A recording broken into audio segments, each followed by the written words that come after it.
بہت افسوسناک واقعہ ہے جسے ہم گجرانوالہ سے آپ کو رپورٹ کر رہے ہیں۔ نوجوان جو 6 ماہ کے بچے کا والد ہے اور والدین کا اکلوتا بیٹا ہے، اس کو رات کو نامعلوم افراد نے گولیاں مار کر قتل کر دیا۔ انتہائی اندوناک واقعہ تھانہ ماڈل ٹاؤن کے علاقہ میں پیش آیا، جہاں پر آئس کریم شاپ کا جو مالک ہے، جب رات کو دکان بند کر واپس گھر جا رہا تھا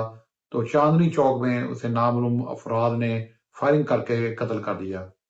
اس نوجوان کا نام جواد فروغ بتایا جا رہا ہے، جو گجرانوالہ کے اندرون شہر گجرانوالہ کا علاقہ ہے گرو نانک پورہ، وہاں کا یہ رہائشی ہے، اور 6 ماہ اس کے بیٹے کی عمر ہے، اور اس کے علاوہ بتایا جا رہا ہے یہ والدین کا اکلوتا بیٹا ہے۔ 2 یہ بہن بھائی بتائے جاتے ہیں، جس میں یہ نوجوان جو جواد فروغ ہے، یہ نامعلوم افراد نے اسے قتل کر دیا۔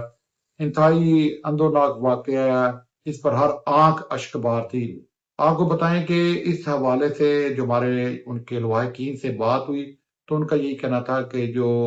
ہمارا جو بیٹا ہے وہ انتہائی شریف النفس تھا، کسی کے ساتھ اس کا کوئی جھگڑا نہیں تھا، اور جو ایف آئی آر ہوئی ہے تھانہ ماڈل ٹاؤن میں، اس میں بھی جو نامعلوم افراد ہیں انہیں بتایا گیا ہے جنہوں نے فائرنگ کر کے اس نوجوان کو قتل کیا۔ اب یہاں پر پولیس کا امتحان شروع ہوتا ہے کہ جو ملزمان ہیں ان کی سی سی ٹی وی فوٹیج بھی جاری ہو گئی ہے، جس میں دیکھا جاتا ہے کہ جو ملزمان ہیں وہ بغیر کسی اس کو ہیلو حجت کے وہ فائرنگ کر رہے تھے مقتول پر، اور اس گولیاں لگنے سے وہ جو نوجوان ہے وہ زخمی ہو کر گر جاتا ہے، اور موقع پر ہی وہ بعد میں دم توڑ گیا۔ یہ پولیس کے لیے ایک ٹیسٹ کیس ہے، خاص طور پر جو سٹی پولیس افسر ڈاکٹر سردار گیاس گل جو زیرو ٹالرنس رکھتے ہیں کرائم کے حوالے سے، ان کے لیے ایک ٹیسٹ کیس ہے کہ جو نوجوان کے قاتل ہیں ان کو منظر عام پر لایا جائے۔ اگر ان کی سی سی ٹی وی فوٹی بھی پولیس نے لے لی حاصل کر لی ہے تو جو جدید ایپس کے ذریعے ان کے چہروں کو شناخت کیا جائے، کیونکہ دیکھا جاتا ہے کہ جو اکثر ملزمان ہیں جب وہاں سے وہ فرار ہوتے ہیں تو سی سی ٹی وی کیمرے جو سیف سٹی کے لگے ہوتے ہیں ان سے جو یہ ملزم ہے ان کی فوٹیج آ جاتی ہے۔ تو اس حوالے سے بھی لوائکین کا یہی کہنا تھا کہ جو ان کے